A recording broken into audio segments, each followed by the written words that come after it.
기도드리겠습니다. 사랑과 은혜가 풍성하신 하나님 아버지, 오늘도 저희를 예배의 자리로 불러주시고 주님 앞에 나오게 하시니 감사드립니다. 실록이 짙어가는 5월, 만물이 생동하며 주님의 영광을 드러내는 이 계절에 우리의 마음도 새롭게 하셔서 기쁨으로 예배드리게 하옵소서. 특별히 오늘은 어버이 주일, 저희를 사랑으로 길러주신 부모님의 은혜를 기억하게 하옵소서. 내 부모를 공경하라. 그리하면 내 하나님 여호와가 내게 준 땅에서 내 생명이 길리라 하신 말씀 저희들에게 주셨는데 바쁜 일상을 핑계로 부모님의 마음을 깊이 헤아리지 못했고 감사의 마음 표현에도 인색했던 우리들의 행동들을 회개합니다. 하나님, 부모에게는 지혜와 인내를, 자녀에게는 믿음과 순종의 마음을 허락하시고 홀로 지내는 성도들에게는 주님의 따뜻한 위로를 더하여 주옵소서. 하나님 아버지, 요즘 일교차가 심한 날씨 가운데 성도들의 건강을 지켜 주시옵소서. 하나님 아버지, 끝을 모르는 전쟁으로 고통받는 모든 백성들을 불쌍히 여겨 주옵소서. 하루속히 전쟁이 멈춰지고 주님의 평화가 이 땅 가운데 임하게 하옵소서. 주님, 이 나라와 민족을 위해 기도합니다. 정치와 경제, 사회와 문화의 모든 영역 위에 하나님의 공의와 진리가 바로 서게 하시고 분열과 갈등 대신 화합과 이해가 이루어지게 하옵소서. 하나님 아버지, 우리 교회를 사랑으로 채워 주시옵소서. 이 공동체가 서로를 돌보고 따뜻한 믿음의 공동체 되게 하시고 지역사회 가운데 빛과 소금의 역할을 감당하게 하옵소서. 주님, 우리 성도들 보이지 않는 자리에서 묵묵히 섬기는 모든 봉사자들을 기억하여 주시고 그들의 수고 위에 기쁨과 은혜로 채워 주옵소서. 오늘 말씀을 전하시는 목사님을 붙들어 주시고 성령의 능력으로 함께하여 주옵소서. 전하는 말씀이 우리의 삶을 비추는 빛이 되게 하시고 마음에 새힘을 주는 은혜의 시간 되게 하옵소서. 목사님의 가정과 사역 위에도 늘 함께하여 주시고 영육 간의 강건함을 더하여 주옵소서. 오늘 우리의 삶을 새롭게 하는 은혜의 시간이 되게 하시고 예배 후 삶의 자리로 돌아갈 때 부모를 더 사랑하고 존경하고 이웃을 섬기는 삶으로 이어지게 하옵소서.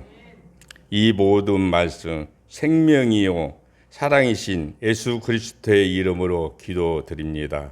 아멘. 오늘은 피조물의 탄식과 기다림이라는 말씀으로 그리스도인이 된 우리가 세상에서 어떤 의미가 있느냐를 살펴보겠습니다. 특별히 부활 이후를 살아가고 있는 우리가 얼마나 하나님 보시기에 중요한 사람인지 우리 스스로의 자부심과 하나님 안에서의 정체성을 회복하는 그런 은혜의 시간이 되시기를 바라고 소망합니다. 이번 주에 일이 많았어요. 지난주에 본당이 좀 추웠던 것 같고 또 저 잠옷실이 좀 추웠던 것 같습니다. 밑에 전기 판넬이 있는데 공사를 좀 다시 한번 해야 되는 상황이라서 또 이제 날씨가 따뜻해지니까 판넬을 넣지 않으니 아이들이 좀 추웠던 것 같아요. 전기를 다시 넣는 게 좋지 않다고 생각이 들어서 고민을 해서 저기 좀 깔 수 있는 바닥에 깔 수 있는 카펫이나 러그 같은 게 있으면 좋겠다고 생각을 했어요. 그래서 살까 그러다가 당근에 이렇게 당근이 좋더라고요. 당근 마켓에 이렇게 들어가 보니까 러그 무료로 나눠드립니다. 선착순 이렇게 해서 바로 선착순 이렇게 한 거죠. 그쪽에서 가지러 오라고 그러더라고요. 막상 가지고 가보니까 상태가 깨끗해요. 집에서 깨끗이 빨아서 한번 집에서 좀 말리고 좀 덜 마른 것 같아서 어제 이제 장로님이랑 같이 마당에 널어놓고 말렸습니다. 첫 번째 사건이죠. 그 아이들이 좀 저기서 예배드리는 게 돌보는 게 쉽지가 않거든요. 그래서 어떻게 하면 좀 잘 돌볼까, 아이들이 활동을 좀 했으면 좋겠다, 그런 생각이 좀 있었어요. 또 당근을 이렇게 뒤져보는데 어떤 어머니께서 책상과 의자 나눔 이렇게 똑 써 있는 거죠. 상태가 너무 좋은 거예요. 자그마한 책상에 의자에 앉으면 활동을 할 수 있겠더라고요. 그래서 재빠르게 제가 가져가도 될까요? 가져오십시오. 그래서 이제 바로 가지러 갔어요. 무료였습니다. 근데 놀라운 일이 벌어졌어요. 똑같은 책상을 다른 사람이 똑같이 내놓는 거죠. 17,000원 비용을 내놓긴 했지만 똑같았어요, 책상이.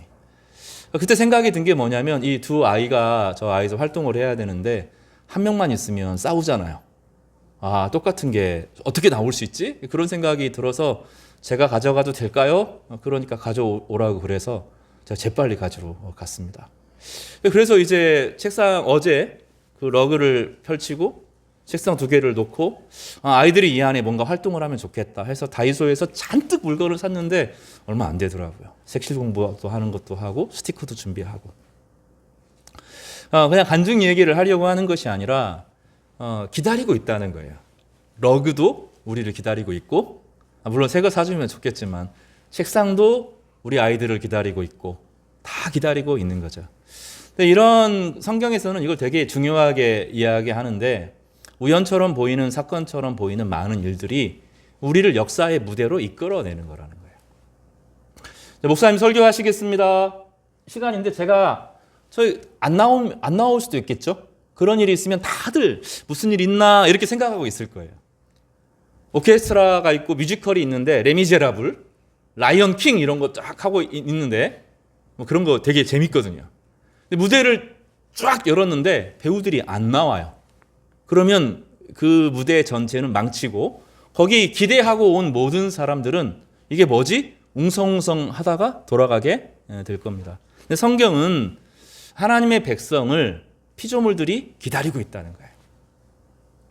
그 피조물들이 다 고통스러워하고 있는데 하나님의 아들들이 나타나서 자기를 건져주고 제 역할, 제 자리에 있기를 원한다는 겁니다. 그 이야기가 이제 오늘 본문의 말씀입니다. 세상이 여러분을 기다려요.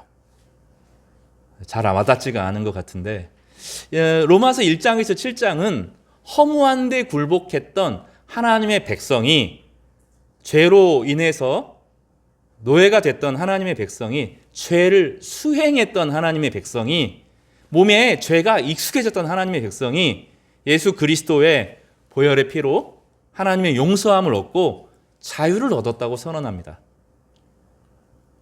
우리는 죄를 수행하는 사람들이고 죄를 익숙하게 경험하는 사람들입니다. 제가 지난주에는 운전 비유를 쓰면서 처음에는 운전을 전혀 못했는데 제가 운전을 얼마나 잘하는지 물론 운전 자랑하다가 사고 많이 나기도 하지만 제가 저 골목을 싹 빠져나갑니다. 오른쪽으로 가면 조금 안전하게 돌아갈 수 있고 차들이 좀 덜 거치기 때문에 빠져나가는 게 수월해요. 근데 여러분 잘 아시겠지만 성화교회 저 왼쪽 빠져나가는 게 늘 힘들잖아요. 근데 저는 이 딱 빠져나가면 그 왼쪽에 1톤 트럭차가 세워져 있고 새로 지은 집 앞에는 좋은 차가 세워져 있거든요. 하도 운전을 하니까 1cm, 2cm만 있어도 빠져나갑니다. 새벽 예배 끝나고 나면 요리 돌아가는 게 한 2, 3분 더 걸리거든요. 그게 귀찮아가지고 왼쪽으로 기어이 갑니다. 근데 다 빠져나가요. 왜 그렇죠? 100번, 1000번, 10,000번 운전을 했기 때문에 빠져나가는 겁니다. 수행하는 거죠. 수행이라고 하는 것은 익숙해지는 것을 말하죠. 익숙해져서 어느 순간 나의 몸의 일부가 되는 것을 말합니다. 우리는 죄를 긍정적으로 살아갈 뿐만 아니라 죄를 수행합니다. 우리 몸의 일부가 돼요. 불평하는 것, 원망하는 것, 하나님 없이 사는 것, 그리고 그것이 죄의 기질로, 우리 육신의 기질로 나타나게 됩니다. 우리는 죄에 익숙한 사람입니다. 우리는 반대로 하나님께 예배하고 찬양하고 그때는 좋지만 너무 좀 많이 하면 너무 지나친 거 아닌가? 이런 반발도 있어요. 우리는 죄가 편합니다. 게으른 게 편하고 칭찬 듣는 게 좋고 이게 우리의 일상이고 누군가가 우리에게 뭐라고 말만 해도 속에서 확 분노가 일어나고 염려하고 근심하는 것이 우리의 디폴트 값, 우리의 원래 고정값입니다. 우리는 염려하는 사람들이고 근심하는 사람들이고 두려워하는 사람들입니다. 이게 우리의 기본적인 마음의 정서이죠. 그리고 죄가 익숙해지면 그 죄를 따라 살아가게 됩니다. 청년들이 술 한 잔, 2잔 마시는 거 뭐라고 하겠어요. 근데 어려울 때 자꾸 술을 마시면 어렵지 않을 때도 술을 찾습니다. 작은 어려움도 이기지 못하고 술에 기대게 됩니다. 우리는 원망하는 것도 우리의 본성, 상황이 어려워서 원망해요라고 말하지만 원망이 어느 순간 우리의 입에 붙기 시작하면서 우리 삶을 원망이 끌어나가기 시작합니다. 두려움이 우리를 이끌어가게 되는 거죠. 더 깊은 곳에는 죄가 우리를 이끌어 가는 겁니다. 죄에 익숙한 사람이라는 거죠. 1장에서 7장까지는 예수님께서 모든 인간들의 죄를 위해서 형벌을 받으셨다는 거예요. 그리고 이 형벌을 받고 죄를 씻어주셨을 뿐만 아니라 성령을 우리 가운데 주셔서 죄와 맞서게 하시고 새로운 사고방식으로 살아갈 수 있는 존재가 되게 했다고 말합니다. 그리고 여러분은 실제로 그럴 수 있습니다. 나는 안 돼. 나는 기질이 그래. 이게 아니라 바뀔 수 있다는 거예요. 수행을 통해서 우리가 몸에 익숙해졌던 삶의 방식들이 바뀌어서 하나님을 의식하게 되고 하나님 안에서 희망을 가지고 인생을 살아갈 수 있다라고 하는 것이 1장에서 7장까지 로마서 전체의 말씀입니다. 그런데 지난주에 이야기한 것처럼 8장에 어떤 얘기가 나옵니까? 그 성령의 이끌림을 받는 거죠. 단지 죄에서 자유로워진 것이 아니라 죄가 우리를 더 이상 지배하지 못하는 것이 아니라 우리 안에 하나님의 인도하심이 나타나는데 우리 안에 성령이 오신다는 거예요. 이 성령은 하나님의 뜻을 깊이 이해하게 하고 하나님의 자비를 가지고 살아가게 하고 하나님과 동행하게 하고 그래서 하나님께 이끌리는 그런 삶을 살아가게 되는데 불편했지만 서서히 하나님의 인도하심을 경험하는 삶을 산다는 거예요. 이것은 또한 수행 과정이기로 이어서 단 한 번에 갑자기 모든 것이 하나님의 이끌림을 받는 것이 아니라 작은 것, 하나님의 말씀을 익숙하게 공부하기 시작하면서 하나님이 나에게 이것을 말씀하시는가 하고 깨닫게 되고 그것이 익숙해질 때 결정적인 순간에 남들이 다 하는 방식이 아니라 욕망과 두려움의 방식이 아니라 용기와 사랑의 방식을 선택할 수 있는 힘을 얻게 된다 하는 것이 로마서 8장 전반부의 메시지였습니다. 그럼 우리는 이제 죄에서 벗어나서 염려에서 벗어나서 죽음의 방식에서 벗어나서 하나님의 뜻을 사랑하게 되고 우리 안에 사랑이 동기가 되어서 순수하고 아름다운 사랑이 동기가 되어서 인생을 용기 있게 살아가는 법을 가르쳐준다라는 거죠. 우리는 그 길을 함께 걸어왔습니다. 그리고 유심히 살펴보면 하나님께서 우리를 이끌어 가시는 것을 경험하게 됩니다. 여러분의 그런 은혜가 늘 있기를 바랍니다. 저는 되게 기뻤어요. 저 사소한 것처럼 보이지만 우연일 수도 있겠지만 성경에 이런 일들은 우연이라고 말하지 않고 은총이라고 저는 이해를 하는데 똑같은 의자가 근데 높이가 조금 달라요. 똑같은 의자인데 높이를 조정할 수가 있게 됐는데 하나는 딱 형에 맞게 돼 있고 하나는 딱 동생에 맞게 딱 되어 있어요. 저 가보시면 여러분 증언으로 되어 있습니다. 하나님이 우리를 이끌어 가시는구나 하는 것을 하나님의 인도함을 바라면 나타납니다. 이게 놀라운 일인데 하나님께서 우리의 삶을 아주 구체적으로 이끌어 가시는 것을 경험하게 될 겁니다. 우리는 하나님의 이끌림을 받는 사람들입니다. 믿으시기를 바랍니다. 근데 하나님의 이끌림을 받는 우리들이 오늘 본문은 뭐라고 말하냐면 온 피조물이 그 하나님의 아들들이 나타나는 것을 바란다는 거예요. 간절히 사모하고 소망한다는 겁니다. 온 세상의 피조물들이 하나님의 아들들이 나타나서 이 모든 어려움을 모든 무너진 것을 바로 잡기를 원한다는 거죠. 여기서 말하는 모든 피조물들은 단지 동물들만 말하는 게 아닙니다. 망가진 자연만을 말하는 것이 아닙니다.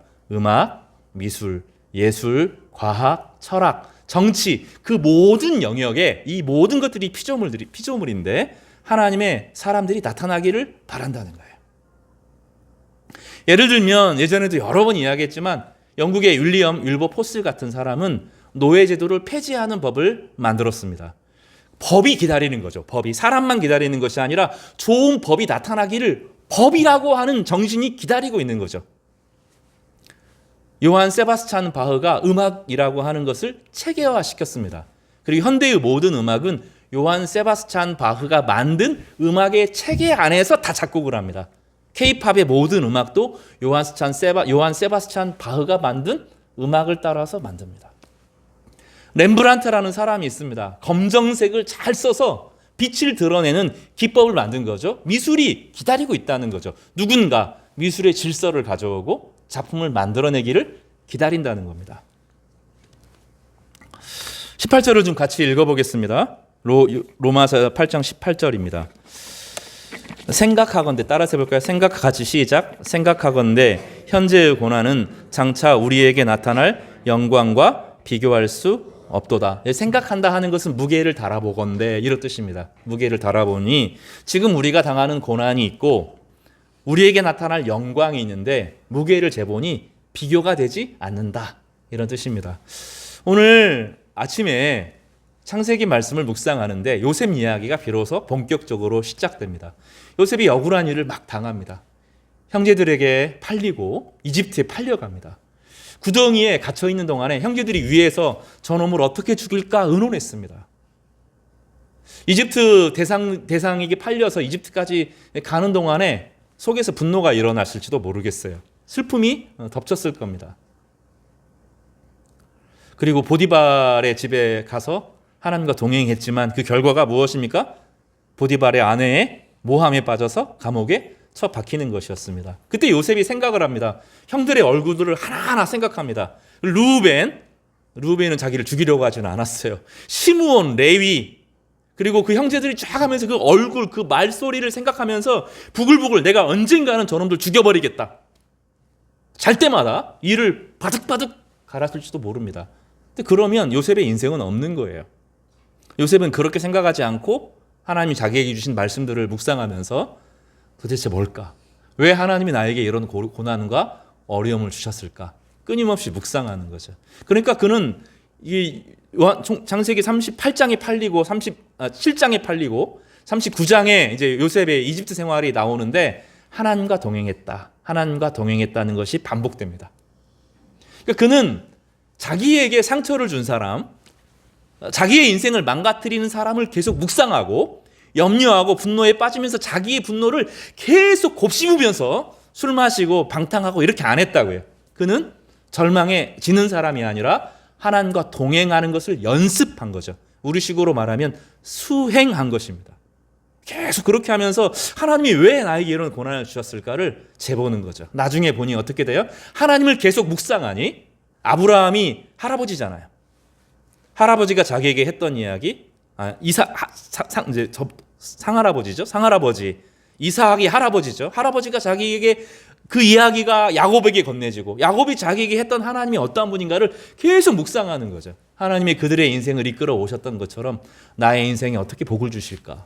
이런 상황을 어떻게 해석할 수는 없지만, 삶에서 주어지는 어려움을 지금은 잴 수가 없지만, 미래는 볼 수가 없지만 하나님이 뭔가 계획이 있을 거야 하고 문제에 빠지는 것이 아니라, 염려에 빠지는 것이 아니라 하나님 자신에게 가까이 가는 방식을 택했습니다. 그러니 하나님이 그 안에 늘 함께 하셨다고 말하는데 그가 형통했습니다. 삶의 결과로 형통했다는 것이 아니라 마음의 평강이 있었다는 거예요. 우리는 이 무게를 아직은 잴 수가 없어요. 삶에 고난이 있으면 고난은 너무 실제적이고 믿음은 너무 약해 보여요. 아무것도 아닌 것처럼 보이고 믿음은 무가치해 보입니다. 시간이 지나면서 현실은 바뀌는데 믿음은 고정적이라는 것을 알게 돼요. 세상은 변하고 상황은 바뀌고 조건은 바뀌는데 하나님은 영원히 그 자리에 계시는 것을 우리는 발견하게 돼요. 믿음이 영원합니다. 실체로 보이지 않는 것들이 실체고 손으로 잡혀 보이는 그것들이 사라지고 허상이라는 것을 알게 됩니다. 여러분, 과거의 상처도 허상입니다. 다 지나간 것들입니다. 내 인생에 그거를 계속 반추할 이유가 없습니다. 나를 싫어했던 사람들, 나에게 상처를 주었던 사람들 다 변하고 맙니다. 우리에게 중요한 것은 하나님을 향한 믿음이죠. 이것을 익숙하게 연습하는 것을 우리는 믿음이라고 부릅니다. 그래서 18절에 나와 있는 것처럼 생각하건대, 무게를 달아보건대 현재의 고난은 장차 우리에게 나타날 영광과 비교할 수 없다고 말합니다. 따라서 해볼까요? 생각하건대 현재의 고난은 장차 우리에게 나타날 영광과 비교할 수 없도다. 그 하나님의 백성 중에 고난이 없는 사람은 없습니다. 다 다 고난이 있고 어려움이 있고 두려움이 있습니다. 그런데 연습하는 거예요. 지금 이 고난은 지나가는 고난이고 이 고난은 실체가 아니고 이 고난은 사라질 것들인데 하나님은 영원히 변함없으신 분이다. 아무리 자연이 파괴가 되어도 붕괴가 되어도 세상이 붕괴된 것처럼 보여도 여전히 봄은 봄의 역할을 하고 여름은 여름의 역할을 하고 가을은 가을의 역할을 하고 겨울의 역할을 합니다. 인간이 잡아내는 물고기의 숫자가 어마어마합니다. 하루 동안에 잡아내는 양들이 상상할 수가 없습니다. 그런데 물고기들이 또 나오고 또 나오고 또 나와요. 세계 자연 과학자들이 바다를 연구하는 사람들이 뭐라고 말하냐면 바다의 물고기가 아무리 오염되어도 만약에 우리가 법을 만들어서 요 지역만 어업을 하지 않도록 정하면 바다는 영원히 계속 새로운 생명을 만들어낸다는 거예요. 놀라울 만한 생명력으로 가득합니다. 여러분 꽃가루가 가득하지 않아요? 예, 봄이 되면 소나무가 꽃씨를 뿌릴 때 문을 열어놓습니까? 닫아놓습니까? 열어놓습니다. 저희 집은 열어놓고 한번 닦죠. 이 공기가 오염된다고 해가지고 문을 딱 닫아놓으면 환기가 안 되면 안 돼요. 사람은 환기를 해야 되거든요. 그거 열어놓고 닦아야 돼요. 놀라운 건 뭐냐면 오늘 깨끗이 닦았어요. 내일 문 열어놓으면 어떻게 됩니까? 노란해지죠. 생명력은 넘치는 거죠. 이 자연이라고 하는 것은 무한해서 막 우리가 아무리 망가뜨려도 다시 힘을 가지고 그 힘을 발휘하죠. 이 생명력은 도대체 어디서 오는가? 하나님이 생명을 공급해 주시는 거예요. 우리는 변하는 것에 마음을 쏟는 것이 아니라 영원히 우리에게 생명을 가져다 오시는 생명의 하나님을 붙드는 겁니다. 무게를 재어보니 현재의 고난은 사라질 고난이고 우리가 하나님 앞에 믿음을 붙들고 살아가는 그 하나님은 영원한 분이다. 영원한 가치를 가진 분이다 하는 것을 깊이 알아가는 것이라고 성경은 우리 가운데 이야기하는 것입니다. 19절에 우리가 그런 믿음을 가지고 살아갈 때 또 1장에서 7장까지 뭐라고 말했어요? 죄 있는 인간이 무엇을 발견합니까? 은혜를 발견하고 하나님이 우리와 함께 있다는 것을 깨달으면서 죄가 나를 지배할 수 없다는 것을 깨닫죠. 죄가 영원하고 내 기질과 내 상황과 내 조건을 영원히 붙잡을 것 같은데 그 영원한 죄의 기질과 지배가 영원하지 않고 내가 다스릴 수 있다는 것을 알아가게 되는 겁니다. 요즘에 제가 좀 재미있게 보는 몇몇 채널들이 좀 있는데 강아지를 늑대게 이런 거를 길들이는 강아지 조련사가 나와서 불가능한 주인은 쩔쩔쩔 매는데 다 길들여요. 물론 이제 실패한 건 안 나오겠죠. 무슨 얘기냐면 길들일 수 없어서 포기하고 질질 끌려다닙니다. 주인들이. 근데 강아지 조련사가 와가지고 얘는 왜 그렇고 하고 몇 번 또 며칠 또 몇 달 손을 보면 그 불독같이 그 늑대 같은 개들이 온순해지고 사람과 함께 살 수 있는 존재가 되거든요. 우리 안에 포기하는 것들이 있어요. 내 안에 죄들이 있고 내 기질이 있고 내 염려가 있고 내 문제들이 있는데 이거를 내가 다스릴 수 없다고 생각해요. 이거는 도무지 극복할 수 없다고 생각하는데 성령께서 그것을 우리 가운데 말씀 가운데 다스리게 하시는 거죠. 그래서 어느 순간 내 기질들이 어두웠던 기질들이 힘으로 사용될 수 있도록 만들어집니다. 제가 존경하는 한 분이 계신데 제가 마음이 어둡고 힘든 과거의 이야기를 되게 좀 많이 했습니다. 저도 그런 게 있어요. 이야기를 많이 했어요. 근데 그분과 오래 이야기를 하면서 그분이 무슨 얘기를 하냐면 어두움이 힘이다 그 얘기를 하더라고요. 삶의 과거가 그것을 처음에는 어두움 내가 통제하지 못할 때는 나를 집어삼키는 것처럼 보이는데 나중에 그것을 잘 다스리는 법을 배우면 과거의 상처들이, 과거의 두려움들이, 과거에 심지어 내가 지었던 죄들과 죄책감까지도 삶의 에너지로 바뀐다는 거예요. 복음이 그 일을 합니다. 복음은 있는 것을 회피하는 게 아니라 도망가는 것이 아니라 그걸 다 끌어안게 하고 회복시켜서 새로운 존재로 우리를 탈바꿈시켜 주는 거죠. 우리에게 그런 일이 일어난다는 거예요. 죄가 지배하던 인간이 죄를 다스리는 법을 배워가는 겁니다. 한꺼번에 확 극복되는 것이 아니라 수행을 통해서 성령의 인도함을 통해서 죄를 다스리는 법을 배우게 되죠. 죄를 다스리는 법을 배우면 단지 죄에서 자유로워서 행복해지는 존재로만 변하는 것이 아니라고 말해요. 그래서 19절을 주목해서 보아야 합니다. 우리 19절을 같이 읽어보겠습니다. 시작. 피조물이 고대하는 바는 하나님의 아들들이 나타나는 것이니. 온 피조물들이 하나님의 아들들, 바로 그런 죄를 다스릴 수 있는 사람이 나타나기를 바란다는 거예요.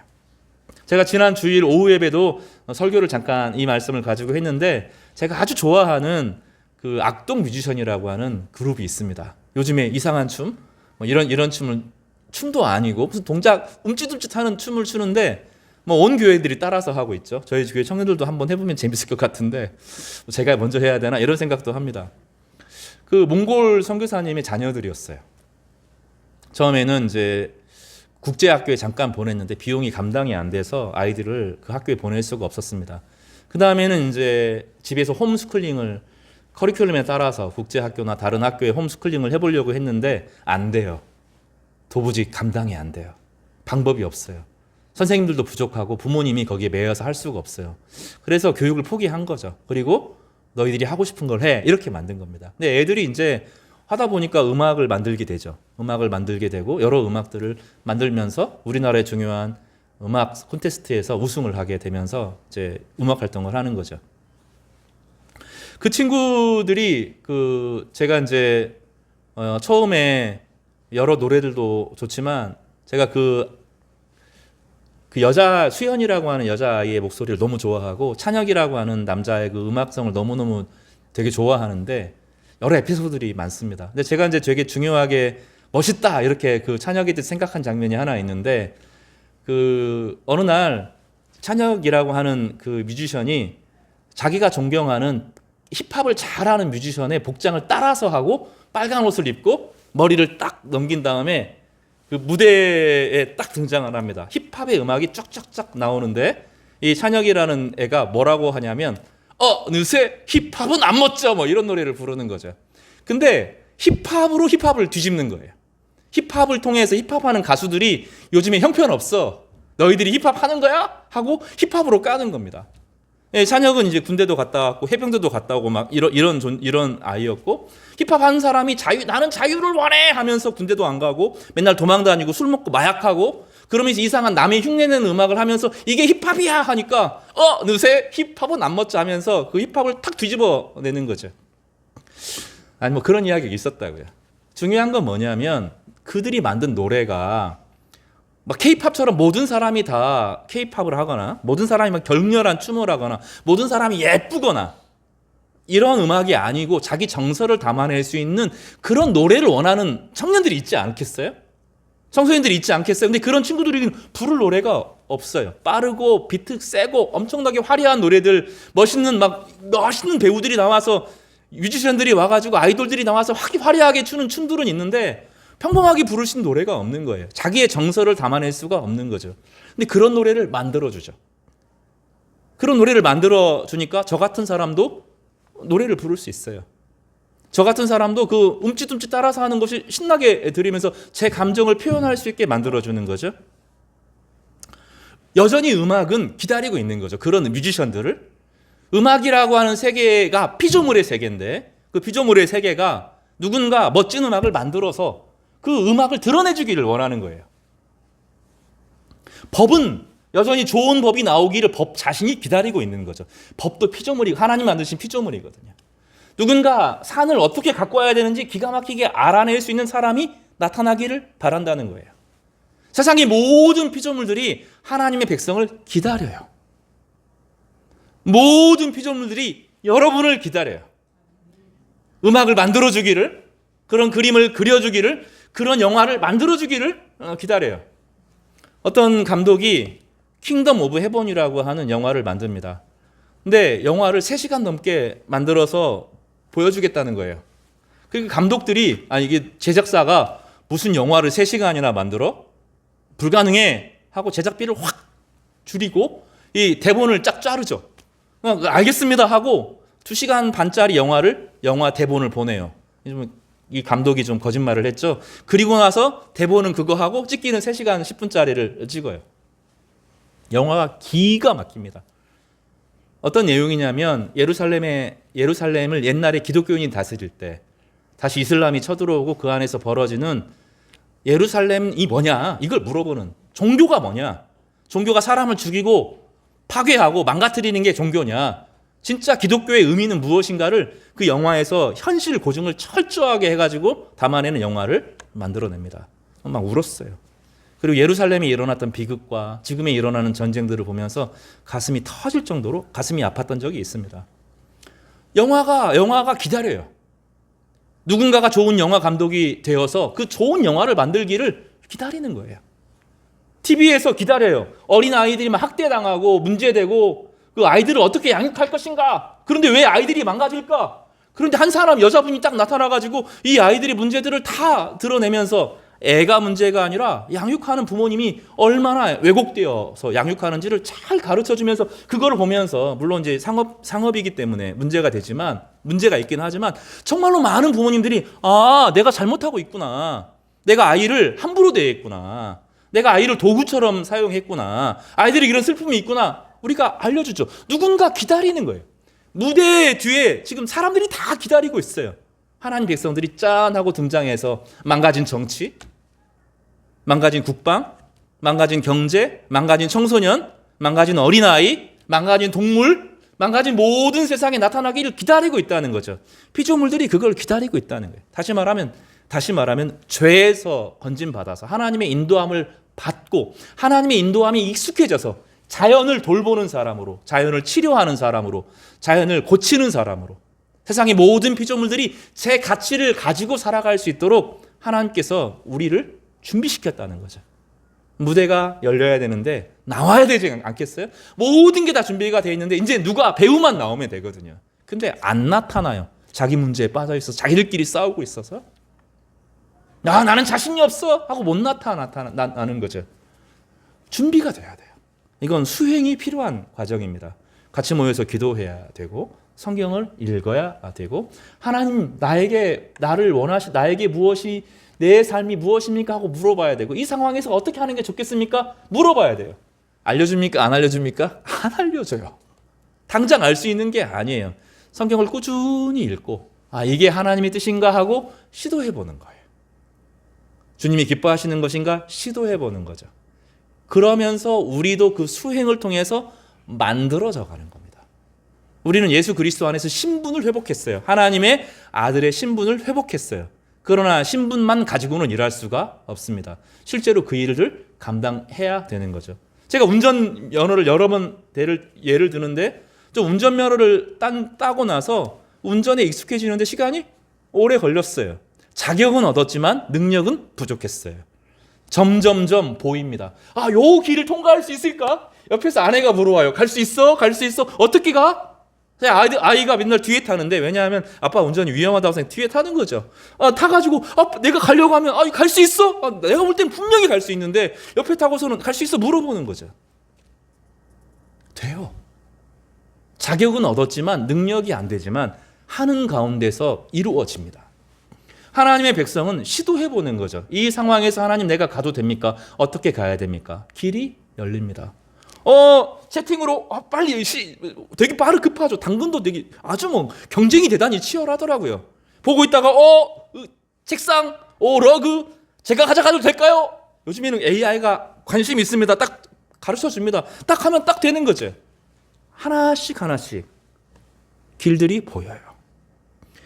사소한 일인 것처럼 보이지만 하나님이 이끄실 때, 정말로 급할 때는 가르쳐 주셔요. 사람을 통해서, 환경을 통해서, 조건을 통해서 가르쳐 주셔요. 그리고 많은 영역들은 스스로 선택하게 하셔요.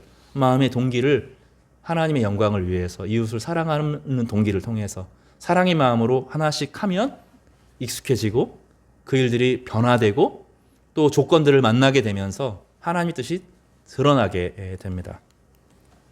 요셉에게 있어서 하나님의 뜻이 온전히 드러나는데 오랜 시간이 걸렸습니다. 왜 형들이 나를 팔았을까? 어떻게 그런 일이 있을 수 있을까? 내 인생이 왜 이렇게 망가졌을까? 내 인생이 왜 이렇게 무너졌을까? 나는 다시는 기회가 없을까? 그런 생각을 수도 없이 했을 거예요. 저녁에 잘 때마다 형들의 얼굴이 떠올랐을 거예요. 자기를 비난하고 조롱했던 형들의 얼굴이 떠올랐을 겁니다. 그럴 때마다 하나님은 어떤 분인가? 하나님이 나에게 주신 꿈은 무엇인가를 사실 살펴보고 이 꿈의 뜻이 무엇일까? 끊임없이 생각을 하는데 그 온전한 뜻이 드러나는데 시간이 오래 걸렸습니다. 나중에 그 꿈의 의미가 무엇이었어요? 내가 잘 나가 이게 아니라고 그랬잖아요. 내가 세상에서 제일 잘 나가, 모두가 내 밑에서 꿇게 될 거야, 믿음으로 견디면 내가 최고가 될 거야, 그게 아니라고 그랬잖아요. 아, 형들같이 망가진 인생들도 추수하게 될 거구나. 추수하는 삶을 살게 될 거구나. 형들같이 망가지고 오히려 어둠을 가져온 이 어둠의 자식들이 하늘에 반짝반짝거리는 별처럼 빛날 때가 오겠구나. 하나님이 나를 거기에 사용하시겠구나. 이거를 깨닫는 데까지 20년 걸리잖아요. 하나씩 하나씩 무엇을 연습하는 겁니까? 하나님과 함께하는 것을 연습하죠. 그러니 요셉의 인생 가운데 중요한 것이 하나님이 함께하심으로, 하나님이 함께하심으로. 다시 말하면 요셉이 다른 것에 집중하지 않고 하나님과 동행하는 법을 연습했다는 거죠. 그러니까 청년들은 뭐 해야 되냐면 성경 읽는 법을 연습해야 돼요. 되게 어려워요. 잘 안 읽혀요. 하루에 꾸준히 규칙적으로 몇 장씩 성경 읽는 것을 연습해야 돼요. 꾸준히 하루에 10분이라도 기도하는 것을 연습해야 돼요. 기도가 안 돼도 무릎 꿇고, 고요함이 이루어지지 않으면 찬양이라도 틀어놓고, 나중에 고요해지면 찬양도 필요가 없어지는데 오히려 나중에 방해가 되는데 찬양이라도 틀어놓고 아무것도 하지 않아도 그 앞에 머무르는 법을 배워야 돼요. 나중에 보면 하나님과 동행하는 이 힘이 우리에게 고요함을 가져다 줘요. 그 어지럽고 혼란한 세상을 돌파할 수 있는 힘을 거기서 갖게 되는 겁니다. 그리고 하나님이라면 하나님이 나에게 기뻐하시는 것이 무엇일까를 끊임없이 묵상하는 거죠. 그리고 마음속에 주님이 원하시면 하겠습니다 라고 그런 마음을 배워가는 거예요. 주님이 나에게 기뻐하시는 것이 나에게 가장 의미 있는 일이다 하는 것을 신뢰하는 법들을 배워가는 거죠. 그것이 자유를 빼앗는 것이 아닙니다. 나로 하여금 그동안 매여 있었던 죄의 습관에서부터 벗어나게 하는 능력이 되는 거죠. 20절에 피조물이 허무한데 굴복하는 것은 자기 뜻이 아니요 오직 굴복하게 하시는 이로 말미암음이라. 피조물들은 허무한데 굴복된다는 것은, 여기 허무라고 하는 것은 헤벨이라고 하는 전도서의 말과 동일한 말인데 헛됨이에요. 헛됨. 피조물들이 헛됨에 굴복해요. 사라져요. 무의미하게 버려져요. 그런 것처럼 보인다는 거죠. 그러나 피조물들이 그렇게 그 안에서 온 피조물들이 늘 세상 인간의 죄로 말미암아 망가지고 무너지는 상황을 그대로 수용하고 저항하지 않는 거죠. 미친 강아지도 있고 미친 것들이 있지만 자연들은 인간을 무서워하고 인간을 존중한다는 거예요. 기다린다는 거예요. 왜냐하면 그들이 바라는 것이 있는 거죠. 그 바라는 것은 피조물도 썩어짐의 종로로 한 데서 해방되어 하나님의 자녀들의 영광의 자유에 이르는 것이니라. 하나님의 자녀들이 회복되어서 우리를 회복시켜 주실 것은 하나님이 하는 것이 아니라, 그 피조물들을 회복시켜 주는 것은 하나님이 직접 하시는 것이 아니라 하나님의 백성들이 그 일들을 하나하나 회복시켜 주어서, 다시 말씀드리는 것처럼 바른 정의를 세우고 바른 법을 만들고 바른 인권을 보호하고 아름다운 음악을 만들고 아름다운 영화를 만들고 아름다운 미술을 만들고. 기독교는 반문화적이지 않아요. 반문화적이지 않아요. 문화를 적극적으로 수용해서 그 모든 것들을 아름답게 하는데 사용되기를 간절히 기다린다는 거예요. 여기서 간절히 기다리는 게 어떤 비유를 성경에서 쓰냐면 임신한 부모가 자녀를 기다리는 것 같은 그 비유를 써요. 그렇게 사모하면서 그 아이가 태어나기를 기다리는 것처럼, 바로 그런 비유를 쓰는 것처럼 온 피조물들이 우리를 기다리고 있다고요. 하나님 백성이 어떻게 하면, 하나님의 이끌심을 받아서 살기 시작하면 내가 죄에서 벗어날 뿐만 아니라 다른 사람을 건지는, 다른 모든 역경에 있는 빠진 사람들을 건지는 사람으로 회복시켜 준다는 거예요. 그래서 우리의 인생의 많은 고난들은 바로 그 고난을 통해서 연단되어지고, 고난을 통해서 우리가 헛된 것에 매여 있는 것을 벗어나게 하는 도구가 되고, 연단을 통해 하나님을 더 깊이 알게 하는 것이라는 거죠. 그래서 성경에서는 고난을 도망가거나 회피하거나 고난을 무시하거나 그런 것이 아니라 고난을 안으로 껴안는 거예요. 하나님이 나에게 이런 목적을 주신 이유가 있을 것이다. 아직은 잘 모르겠다. 그러나 이 모든 과정을 통해서 무언가 하나님께서 나에게 가르쳐 주시는 것이 있을 것이다. 당장은 드러나지 않지만 반드시 하나님이 나를 온 피조물의 고난에서부터 건지는데 쓰임 받도록 할 것이라고 말하는 거예요. 성도 여러분, 이런 은혜가 있기를 바랍니다. 우리에게 다 남들이 알지 못하는 어려움이 있습니다. 아닌 것 같죠? 다들 좋아 보이고 나 혼자만 그 고난 속에 있는 것 같지 않아요? 내 고난은, 내 어려움은 그 누구도 몰라. 그 누구도 몰라. 그렇게 생각하는 것들이 있지 않아요? 그리고 나는 그런 고난이 없는데 걱정하지 마세요. 다 옵니다. 다 와요. 그냥 평안하게, 우리 기질이 그렇지 않기 때문에 평안하게 쓱 지나가는 그런 사람 없어요. 다 좋아 보이지만 다들 자신의 무가치함과 싸우고 있죠. 뭐 드라마 제목이잖아요. 자신의 무가치함과 싸우는 거예요. 나는 인생이 무엇인가와 다 부딪히고 인생을 살아가는 거예요. 여러분 얼굴 한번 옆에 있는 분들 한번 쳐다보셔요. 이 사람에게 무슨 고난이 있을까 싶죠? 아니라니까요. 다 힘든 부분이 있어요. 지금 막 다 좋아 보이는 사람이 있잖아요. 안 그래요. 웃어도 웃는 게 아니에요. 속에 다 아픔이 있고 무가치함이 있고 자신의 연약함과 자신의 죄와 자신을 지배하려고 하는 악한 세력과 싸우는 거죠. 우리 안에 있는 죄뿐만 아니라 이 죄를 통해서 우리를 지배하고 우리를 더 무기력하게 만드는 악한 세력들이 있는 건데 그것과 싸우는 겁니다. 그리고 아직 평온한 지체들이 있으면 걱정하지 마세요. 주님께서 다 때가 되면 연단하실 겁니다. 그 과정을 통해서 우리는 보석처럼 변해가고 하나님의 아들들이 되어 가는 거고 하나님의 아들들이 등장할 때 세상은 그래 내가 너를 기다렸다. 음악이 내가 너를 기다렸다. 미술이 내가 너를 기다렸다. 이렇게 말할 겁니다. 사랑하는 성도 여러분, 여러분의 삶 가운데 이 하나님의 영광이 있기를 바랍니다. 그리고 피조물의 고통을 알아보시기를 바랍니다. 바다의 고통, 물고기들의 고통, 수많은 동물들의 고통, 음악의 고통, 모든 고통들을 알아보고 나는 무엇을 해야 될까? 주님 나를 사용하여 주십시오. 주님 나에게 하나님의 은혜를 주셔서 이 일들을 감당하게 해주십시오. 이렇게 하면 하나님이 분명히 그 길들을 보여주시고 여러분의 삶을 구체적으로 이끌어 가실 것입니다. 오늘 이 말씀을 통해서 피조물의 탄식에 반응하여서 모든 것을 해방시키는 자유를 주는 저 여러분이 되시기를 간절히 바랍니다.